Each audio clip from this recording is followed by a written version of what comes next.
عليكم ورحمة الله وبركاته.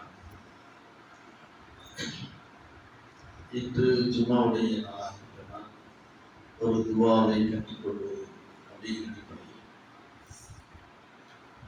இப்பொழுது நாம் சொல்லக்கூடிய துவா என்னவென்றால், எதிரிகளுடைய உள்ளத்திலே அல்லாஹ் பயத்தை போட வேண்டும் என்றார். இந்த துவாவை நபிகள் ஸல்லல்லாஹு அலைஹி வஸல்லம் அவர்கள் கற்றுத் தந்திருக்கிறார்கள். இது ரெண்டு துவா இருக்குது. ஒன்று பெரிய துவா இருக்கு, ஒரு சின்ன ரொம்ப ஷார்ட்டா ஒரு துவா. அல்லாஹும்ம முன்ஸிலுல் கிதாப் சரீஉல் ஹிசாப்.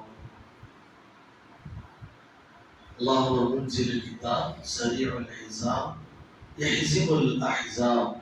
அல்லாஹும்ம யஹ்ஸிமுஹு வஸல்ஸிலுஹு அப்படிங்கிற ஒரு துவா.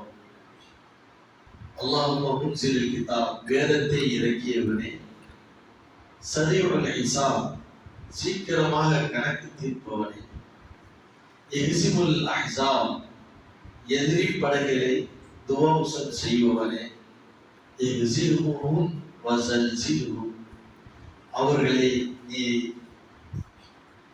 தோல்வியடை செய்வாயாக, மேலும் அவர்களை துவம்சம் செய்து விடுவாயாக அப்படிங்கிற ஒரு நீண்ட துவா. இன்னொரு ஒரு சுருக்கமான ஒரு துவா உண்டு. அல்லாஹும்ம ஃபினீஹிம் பிமா ஷிஅத. அல்லாஹும்ம ஃபினீஹிம் பிமா ஷிஅத. இது முஸ்லிம்ல வரக்கூடிய ஒரு செய்தி, 3005வது செய்தியாக. அல்லாஹும்ம ஃபினீஹிம் பிமா ஷிஅத. இறைவா, நீ எவ்வாறு நாடுகின்றாயோ அதுபோன்று அவர்களை தடுத்து எங்களுக்கு நீ பாதுகாப்பு கொடுப்பாயா. நீ எவ்வாறு நாடுகின்றாயோ அவர்களை தடுத்து எங்களுக்கு நீ பாதுகாப்பு வழங்குவாயாக அப்படிங்கிற ஒரு சின்ன துவாம் இருக்கு. இந்த காலகட்டத்தில் இப்படி ஒரு துவாவை நம்ம என்ன செய்யலாம் கேட்கணும். இரண்டால் ஒரு பெரிய ஒரு மேகமூட்டம், சூழ்ச்சி என்ற ஒரு மேகமூட்டம் தமிழகத்தை சூழ்ந்திருக்கிறது. இந்த மாதிரி எதிரிகள் இருந்து அல்லாஹ்விடம் நம்ம என்ன செய்யணும்? பாதுகாப்பு. நம்முடைய வாக்குரிமையை செய்வது அது ஒரு பக்கம் இருக்க, அடுத்ததாக நாம் அல்லாஹ்விடத்தில் என்ன செய்யணும்? இறைவா, இந்த எதிர்ப்படைகளை நீ என்ன செய்திருவாயாக? துவம்சம் செய்திருவாயாக.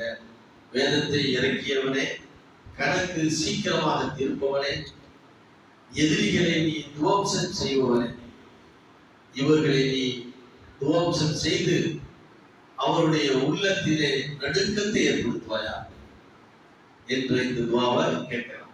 அல்லது இறைவா, நீ நாடிய விதத்தில் அவர்களை விட்டும் எங்களை நீ பாதுகாப்பாயாக, எதிரிகளை விட்டும் எங்களை நீ பாதுகாப்பாயாக அப்படிங்கிற இந்த துவாவை கேட்கலாம்.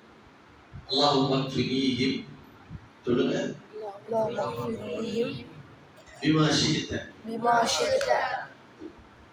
அல்லாஹும்ம ஃபினீஹிம் பிமா ஷிஅத. அல்லாஹும்ம ஃபினீஹிம் பிமா ஷிஅத. இறைவா, நீ நாடிய விதத்தில் அவர்களை விட்டும் எங்களை பாதுகாப்பாயாக. இறைவா, நீ நாடிய விதத்தில் அவர்களை விட்டும் எங்களை பாதுகாப்பாயாக அப்படிங்கிற துவா.